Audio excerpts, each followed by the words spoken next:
Naniniwala ba kayo dun sa idea na stay genuine because tables will always turn? Na kahit gaano man kalupit at kasama sa'yo ang mundo, dahil naging mabuti ka, dahil naging totoo ka, darating at darating yung point na ikaw naman ang nasa ibabaw.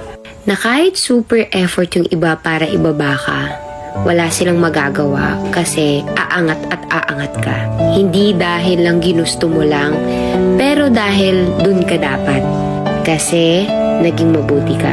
Naniniwala talaga ako dun sa idea na always remain humble and never look down on anyone. Nasa taas ka man ngayon, but you will never know where the life may take you next. Kaya remember to always be kind and genuine. As God blesses you, be a blessing to others also. Okay? Naniniwala ba kayo dun sa idea na stay genuine because tables will always turn?